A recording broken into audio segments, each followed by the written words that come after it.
Hello everybody. Well, this video was going to start out as an introduction to Memrise. I was going to show you how to use that program. It's a program that I've used for a long time that I think does a really good job of incorporating spaced repetition and memory aids or mnemonic devices. Problem is, it looks like in one of the recent updates, the memory aids feature has been disabled or is being paused or something. So I can't figure out how to create memory aids now. And that was the whole point of sharing Memrise with you. But what I've got here is a Google Sheet that I'm going to share with you guys. You can refer to throughout the semester. It'll just be an easy place to come. Obviously, check your book, rely on your book. If there's some sort of a typo here, make sure you're depending on your book. But this would be more for reference if you're having trouble with a word. I will put any memory aids that I have for these words in one of these columns here. And obviously, you guys are welcome to add your own. We need to do one per column here, but each time someone has a different memory aid for a particular word, just pop it in here, and that'll kind of be a resource for everyone in the class. If someone's having trouble with a word, maybe one of your memory aids can help them. So I will take this opportunity also to just read through the vocabulary. Some people had issues with volume on the vocabulary lesson. So I will read through the Hebrew word and then explain a little bit about it, some interesting information if you need that. And then I will give any memory aid I might have for that word if I have one. So I'm not even certain if this is the same order that these words are in your book. I probably ought to check that. But either way, these are the words that you need to know. And I know this says lesson 1. These are actually in lesson 2. So first word, this word is bat or bot. Hebrew pronunciation would be bot. Some instructors are going to distinguish between the patak pronunciation and the kametz pronunciation. The reason for that is if you have a different sound for each vowel, it just helps you remember which vowel is being used. Now, if you were to go into, modern Israel or something like that, and use that sort of pronunciation, people probably wouldn't understand what you're saying. That said, we're not learning modern Hebrew. We're learning biblical Hebrew. And pronunciation of biblical Hebrew is somewhat, there's only so much that we know.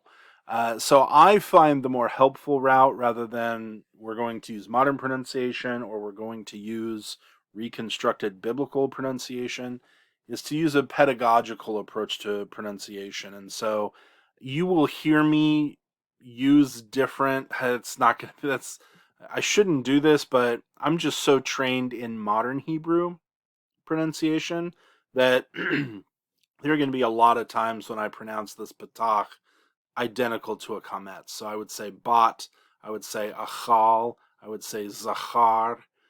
That's how you would say these in modern Hebrew. But if you pronounce them differently to keep them distinct in your head, that's perfectly fine. You're not being graded on your pronunciation. So whatever you can do, whatever pronunciation you can use to help you learn these words, that's what I would recommend. So here, bat. The word the memory aid that I have for this is just the idea of a bat mitzvah. And that, yeah, a bat mitzvah is basically the female equivalent of a bar mitzvah. Bar mitzvah is Aramaic, actually. Bar is an Aramaic word for son rather than bane, which we'll learn later down here. But bar mitzvah comes from the Aramaic son of the commandment. And so here, for a girl, it would be daughter of the commandment. And so a bat mitzvah is the celebration you have for a daughter who's come of age. All right. Next one here we have achal. Achal. Note that the kaf without the dagesh and the chet, which we see down here, have pretty much the same pronunciation. I pronounce them the same way. That very soft K, that it doesn't have to be like that. It's harder than an H. It's softer than a K, somewhere between those two. All right. So achal, he ate. I remember this basically with a silly little phrase. He ate a calorie. Okay, and so here you get achal. I need to just go ahead and make this all. All right, that's just a silly little phrase that I have that helps to remind me that achal, a calorie, achal, is he ate. Zachar, zachar. This one, every time my wife and I go somewhere, to the store, wherever, we get out of our car, my wife asks me without fail every single time, did you remember? Oops, this might get a little tricky. Did you remember to lock the car? And I'll do it like z or z car. There we go. All right. And so that's how I remember this one is that may not be helpful at all to you, but that's why I've got all these spaces for you to kind of do your own here. So as soon as someone puts, mem number two, as soon as someone puts another one in here, this will, cut off. But you can select this to come up here and find the actual device. So Zachar, he remembered. Did you remember to lock Zachar? Actually, I'll just go ahead and make that easier to read right now, like that. All right. Kaved. Kaved. The thing to know about kaved is we have it translated he is heavy. If there were a core meaning to this word, it would be the idea of weighty. All right, so weighty can mean heavy or massive, but it can also mean important. And this is where the idea of glory comes from, where glory gets related to kaved. The name Ichabod. Okay? Ichabod actually comes from the word kaved. I know we say Ichabod, but this bait here, it's that V sound, kavod. Kavod. Ichabod.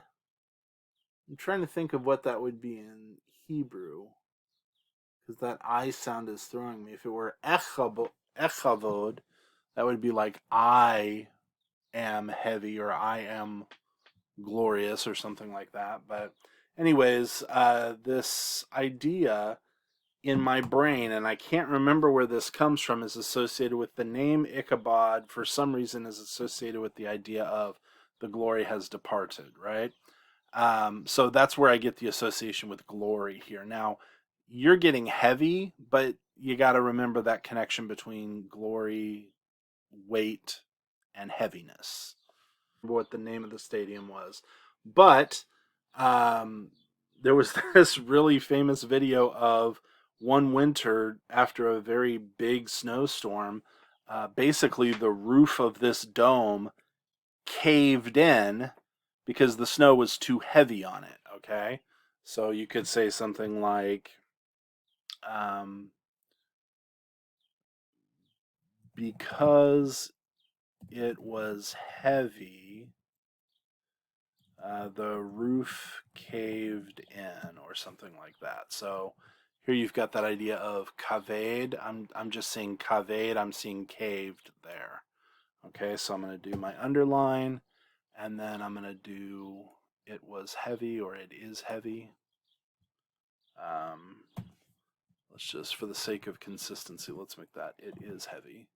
Because it is heavy, the roof caved in. Okay, so that's another example of a mnemonic there. All right. Next one here we've got is Shalach. Shalach means he sent.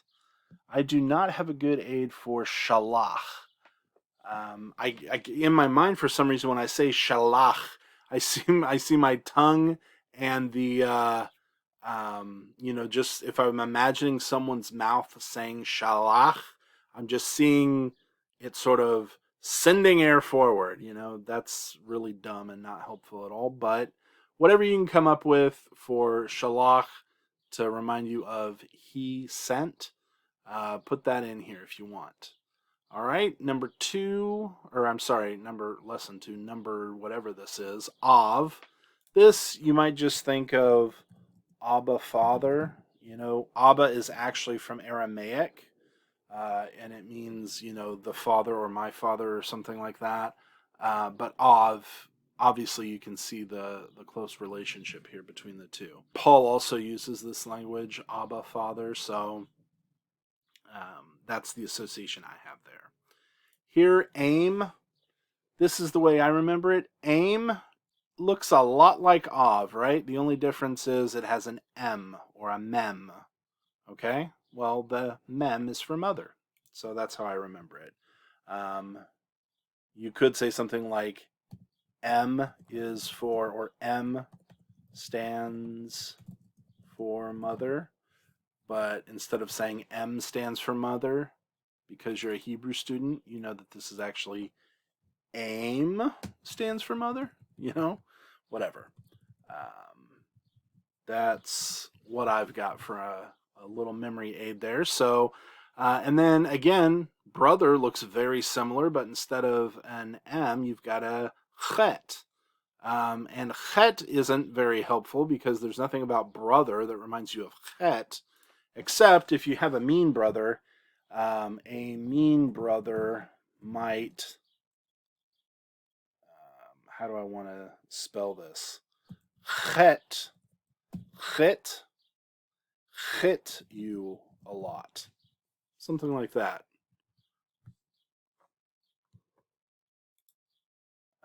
Now, obviously, this device doesn't have the word ach in it. This is just pointing out the chet here.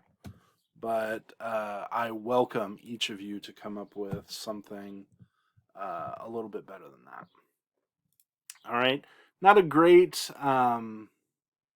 mnemonic here either for sister. I will just point out to you that this Holam Vav Tav ending, you're going to see this all over the place in Hebrew. Okay, this ot ending. This is a feminine ending.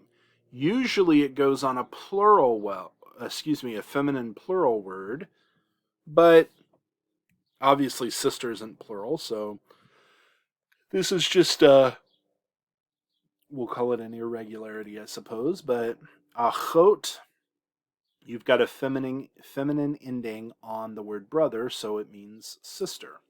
I'm not even going to put that as a mnemonic because that's going to be confusing to you, but that's how you would distinguish between these two. I will say, I don't know if Futato mentions this in this lesson, but be prepared because the plural form of Av actually is avot. It has that feminine ending as well. That doesn't mean that the word Av is masculine and avot is feminine. They're both masculine, but there are some peculiar Hebrew words and this tends, the more irregular words tend to be the most, let me say it this way. The words that are used most commonly in the language tend to be the most irregular. Okay, and so when you see Av with that ot ending, avot for fathers, I don't want you to use because that ot ending is usually for feminine words. It just happens to be, for whatever reason, Av takes that ot ending, even though it's not feminine. All right, that's for free. I'm sure Futato mentions it, but just in case he doesn't, that's a little heads up for you. All right, so then finally we have the word bane. Bane is the word son. It can also just refer to a male descendant further down the line. So you could call your son's son your bane. All right. Same for father. Father can refer to ancestors beyond just your immediate father. So your grandfather you could refer to as your Av. Any direct male ancestor would be an Av, and any direct male descendant would be a bane. All right. So what do I have as far as a mnemonic goes? Bane. Uh, I guess I don't have one. Nothing that isn't cheesy, anyways. If you have something cheesy, don't be too embarrassed to put it up here. The weirder they are, the better. The more memorable they will be. And just look at some of the stupid ones I've put up here. So you will be in perfect company. But this, I wanted to take the opportunity to, first of all, comment on why I didn't publish a memorize video. Second, give you pronunciation for these Hebrew words in case the vocabulary lesson wasn't working for you. And third, pass along some of these memory aids as well as announce this vocabulary sheet that I'm going to make available. And now that I'm saying that, I probably need to tell you where you can find it. So I'm going to download. No. Of course. I want to share it. Obviously, I want to share it. So here I'm going to click share. I'm going to get the link. Do I need to? I think that's good for now. I'm also going to lock. All right, everybody, I got the Google Sheet figured out. So now I'm going to come over here. I'm going to actually go into the modules tab. This is where you'll go to find this list. And then right here under important course information, I'm just going to add a page here. Let's do actually an external URL. Okay. And then I will do memory aids for vocab. All right, we'll load that in a new tab. And now you should just be able to come over here and click on this link. I'm going to publish it now so you can see it. Should be able to come over here, click on this link, and it will take you to the sheet here. All right, so I'll continue to build on this hopefully as the semester goes, unless it's just not helpful to anybody. But there you go. Enjoy. Let me know if you have any questions. Have a great week.